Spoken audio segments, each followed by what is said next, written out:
तो अब बात करते हैं एग्जेम्पशन ऑफ कैपिटल गेन्स के बारे में। Capital gain on sale of residential house under section 54। तो जब कैपिटल गेन्स हमें रेजिडेंशियल हाउस सेल करने पे लगता है उसके ऊपर एग्जेम्पशन के बारे में बताया जो डिफाइन किया है सेक्शन 54 में। तो इसके लिए एलिजिबल एसएससी कौन है, मतलब कि किसको बेनिफिट होगा, इंडिविजुअल और एचयूएफई। और कंडीशंस क्या है इसके, there must be a transfer of residential house building और land appurtenant thereto, it must be a long term capital asset.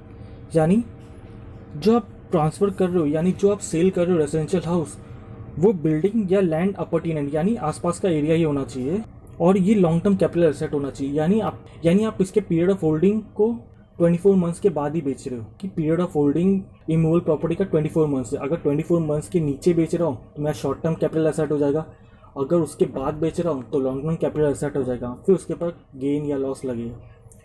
तो पहला कंडीशन है कि सेल होना चाहिए, मतलब ट्रांसफ़र होना चाहिए रेजिडेंशियल हाउस का।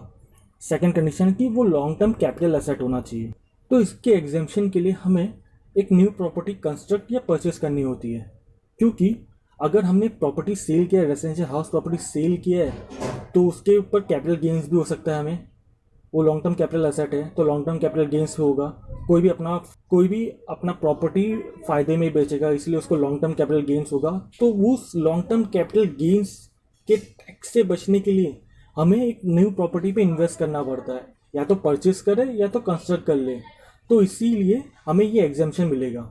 तो हमें प्रॉपर्टी परचेस या कंस्ट्रक्ट करने के लिए क्या कंडीशन है, purchase one residential houses in India within 1 year before और 2 years after the date of transfer. तो परचेस करने के लिए कंडीशन है कि जब से आप वो पूरा अपनी प्रॉपर्टी ट्रांसफ़र किए हो, परचेस उसके 1 साल पहले तक खरीद सकते हो। मतलब अगर आज मैं 1 अप्रैल 2019 को प्रॉपर्टी बेच रहा हूँ तो मैं 1 अप्रैल 2018 से 19 तक मैं एक प्रॉपर्टी खरीद सकता हूँ, तो मैं एलिजिबल हो जाऊँगा इस एग्जेम्पशन के लिए। या 2 साल बाद भी खरीद सकता हूँ मैं ट्रांसफ़र करने के बाद। और अगर मैं कंस्ट्रक्ट कर रहा हूँ तो जब से मैं प्रॉपर्टी ट्रांसफ़र किया उसके 3 साल के अंदर ही मेरा कंस्ट्रक्शन कंप्लीट हो जाना चाहिए, तब मैं एलिजिबल हूँगा एग्जाम्पशन के लिए। तो मेरा एग्जाम्पशन कितना होगा, अब मैंने तो जान लिया कि मेरे को परचेस करना है एक प्रॉपर्टी या फिर कंस्ट्रक्ट करना है एक प्रॉपर्टी, तभी मैं ये एग्जाम्पशन के लिए एलिजिबल हूँगा। लेकिन इसके लिए मेरे को इन्वेस्टमेंट कितना करना पड़ेगा या फिर मेरे को एग्जाम्पशन कितना मिलेगा, तो इसके बारे में देखते हैं। If cost of new residential house और हाउसेज एज द केस में B greater than or equal to long term capital gains, entire long term capital gain is exempt। यानी अगर मैं जो नया प्रॉपर्टी खरीदा हूँ उसका वैल्यू यानी उसका परचेज प्राइस अगर मेरा लॉन्ग टर्म कैपिटल गेन्स से ज़्यादा या उसके बराबर होता है तो मेरा पूरा long term capital gains exempt हो जाएगा, यानी मेरे को कोई टैक्स नहीं भरना पड़ेगा उसके ऊपर। जैसे कि मैंने प्रॉपर्टी बेच रहा था 1 करोड़ का, मेरा कॉस्ट था 50 लाख, तो मेरे को 50 लाख का प्रॉफिट हो गया। फिर मैंने नया प्रॉपर्टी खरीद लिया, वो 75 लाख का था, तो फिर इसमें लॉन्ग टर्म जूने में लॉन्ग टर्म कितना आया मेरे को, 50 लाख लॉन्ग टर्म आया। अब मेरे को यहाँ पे मैंने इस नए प्रॉपर्टी में इन्वेस्ट किया 75 लाख, तो ये तो मैंने ज़्यादा ही किया लॉन्ग टर्म कैपिटल एसेट से, यानी जो प्रॉफिट हुआ है मेरे को सेल करने पे उससे ज़्यादा मैंने इन्वेस्ट न्यू हाउस में किया है। लॉन्ग टर्म कैपिटल गेन्स के अमाउंट जितना या उससे ज़्यादा करेंगे तो पूरा long term capital gains exempt हो जाएगा, यानी 50 लाख मेरा जो टैक्सेबल आया था वो ज़ीरो हो जाएगा। यानी 1 करोड़ सेल किया था माइनस परचेज प्राइस 50 लाख, तो long term capital gain 50 lakh आया माइनस एग्जेम्पशन अंडर सेक्शन 54। तो इसमें एग्जेम्पशन हम लोग 50 लाख ही लेंगे माइनस, क्योंकि उतने का ही हम लोग को लॉन्ग टर्म कैपिटल गेन आ रहा है तो उतना ही मैक्सिमम मिलेगा। इसीलिए हमें अगर नया प्रॉपर्टी ले रहे हैं तो लॉन्ग टर्म कैपिटल गेन जितना या उससे ज़्यादा का ले सकते हैं ताकि हम लोग को पूरा long term capital gain exempt हो जाए। If cost of new residential house और हाउसेज एज द केस में be is less than long term capital gains, long term capital gains to the exempt of the cost of new residential houses exempt.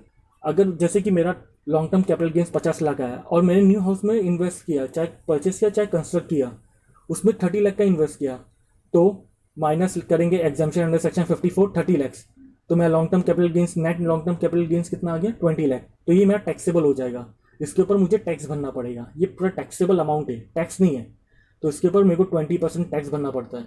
तो इसीलिए अगर मैं long term capital gains जितना या उससे ज़्यादा invest कर रहा हूँ तो मेरा पूरा long term capital gains exempt हो जाएगा, यानी मेरे को टैक्सेबल नहीं होगा। अगर मैं लॉन्ग टर्म कैपिटल गेन्स के नीचे मतलब उससे कम अमाउंट में इन्वेस्ट कर रहा हूँ तो जितने का रिमेनिंग अमाउंट है उसके ऊपर मेरे को टैक्सेबल हो जाएगा। एग्जाम्पल से जान लेते हैं। If long term capital gains is ₹5 lakh and the cost of new house is 7 lakh, then the entire long term capital gains of ₹5 lakh is exempt. जैसे कि मैंने बताया कि अगर आपका लॉन्ग टर्म कैपिटल गेन्स आप उतना न्यू हाउस में इन्वेस्ट करते हो या उससे ज़्यादा इन्वेस्ट करते हो तो पूरा लॉन्ग टर्म कैपिटल गेन्स आपका एग्जाम्प्ट हो जाएगा। एग्जाम्पल 2 में if long term capital gains is ₹5 lakh and cost of new house is 3 lakh then long term capital gains is exempt up only up to ₹3 lakh, balance of 2 lakh is taxable at 20%। जैसे कि long term capital gains हमारा आ रहा 5 लाख, हमने new house में invest किया 3 लाख की, तो हम लोग को मैक्सिमम डिडक्शन कितना मिलेगा, एग्जाम्पशन कितना मिलेगा 3 लाख का, और 2 लाख का टैक्सेबल हो जाएगा एट 20%। अभी इसके और भी कंडीशंस हैं जो हमें फॉलो करने हैं। Transfer of new assets before 3 years. जो हमने न्यू प्रॉपर्टी अभी परचेस किया है, पहले तो हमने जूनी प्रॉपर्टी बेच दिया और उसके एग्जाम्पशन के लिए हमने न्यू प्रॉपर्टी परचेस कर लिया। अब जो न्यू प्रॉपर्टी परचेस किया है उसको हम लोग बेच नहीं सकते 3 साल तक। अगर जब से हमने परचेस किया है उसके 3 साल के अंदर हमने बेच दिया तो हमने क्या क्या कॉम्प्लिकेशंस होते हैं वो देखते हैं। If the new assets transfer before 3 years from the date of its acquisition और construction then the cost of the asset will be reduced by the capital gains exempted earlier for computing capital gains. यानी अगर हम जो new property purchase या construct की है वो 3 साल के अंदर ही हम बेच देते हैं प्रॉपर्टी के परचेज या कंस्ट्रक्शन डेट से। इसका एग्जाम्पल से मैं समझाता हूँ आपको तो आपको ज़्यादा समझेगा।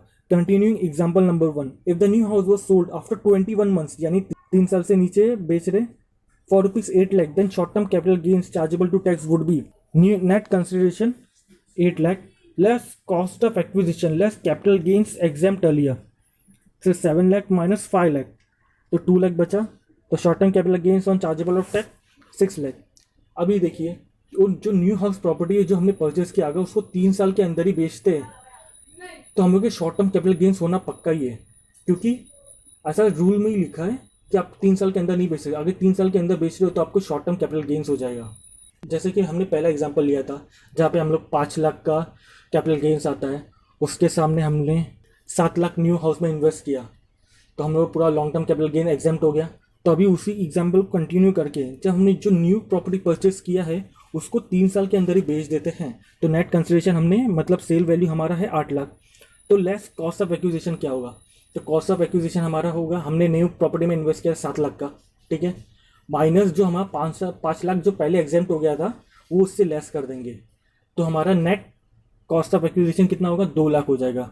तो हमें 8 लाख माइनस 2 लाख 6 लाख पे शॉर्ट टर्म कैपिटल गेन्स लग जाएगा।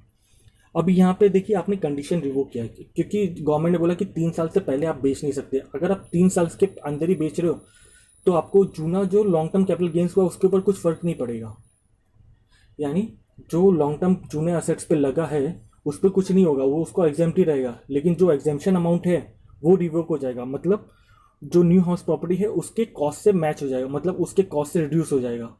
तो आपने जितने भी कॉस्ट का खरीदा जैसे 7 लाख का खरीदा तो माइनस आपने पहले 5 लाख का एग्जाम किया था तो माइनस 5 लाख हो जाएगा तो आपका 2 लाख बच जाएगा, वही आपका कॉस्ट ऑफ एक्विजिशन नया बन जाएगा।